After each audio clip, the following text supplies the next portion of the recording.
कई लोग नमाज पढ़ते हुए दो जानू होके या अत्तहियात की पोजीशन में नहीं बैठ सकते।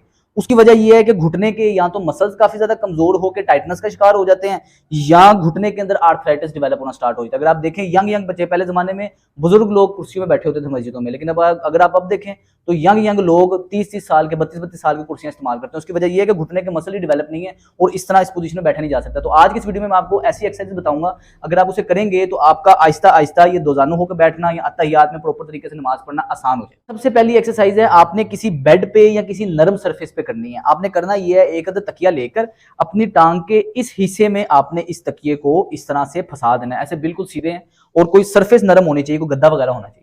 इस तरह फंसा के नीचे आपने पांव का इस तरह पंजा बनाना है और आपने इसके ऊपर ऐसे बैठना है, फिर सीधे खड़े होना है।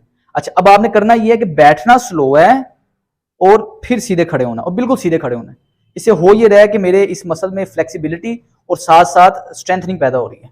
इस एक्सरसाइज को आपने 10 दफा करके फिर सांस लेना है, दोबारा 10 दफा करके फिर सांस लेना, और टोटल इसकी 3 दफा आपने इसको करना है, यानी कि इस वर्जिश को पूरे दिन में 30 दफा आपने करना है। दूसरी वर्जिश के लिए आपने इस तरह उल्टा लेट जाना है किसी बिस्तर पर और अपने पाँव को इस पोजीशन में पकड़ लेना है।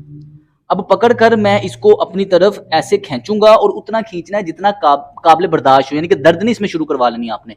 आहिस्ता से खींचा है, 3 सेकंड तक रोक के रखना है इस पोजीशन में, फिर सीधा कर देना है।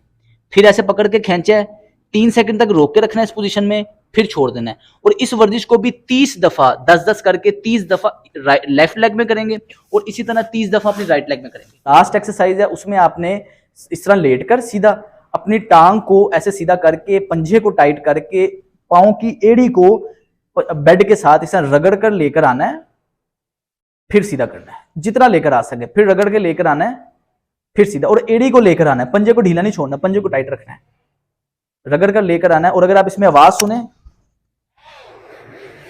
बाकायदा तौर पर रगड़ने की आवाज आती है, और आपने कोशिश करनी है इस वर्जिश में आपने जुराबें पहन के रखना है ताकि आपके पाँव पे इसका जख्म ना हो सके, और दोनों टांगों पे करनी है। 10 दफा आपने अपनी 10-10 करके 30 दफा राइट लेग में, 30 दफा अपने लेफ्ट लेग में करना है। और खास तौर पे वो लोग जिनका आर्थराइटिस एडवांस स्टेज पे पहुंच चुका है, डेवलप हो चुका है, ग्रेड 2 ग्रेड 3 आर्थराइटिस है और टांगे टेढ़ी हो चुकी हैं, बो नीज हो चुकी है या नोक नीज हो चुकी हैं, वो अपने डॉक्टर के मशवरे के बगैर इन एक्सरसाइज को नहीं करेंगे। और अगर आपको इस तरह का मसला है या आप किसी ऐसे शख्स को जानते हैं जिनके घुटनों में अत्तहियात की पोजीशन में नहीं बैठ सकता, उस तक की वीडियो लाजमी शेयर करें ताकि ज़्यादा से ज़्यादा लोगों का फायदा हो सके। मेरा नाम है सुल्तान फिरोज। अस्सलाम वालेकुम।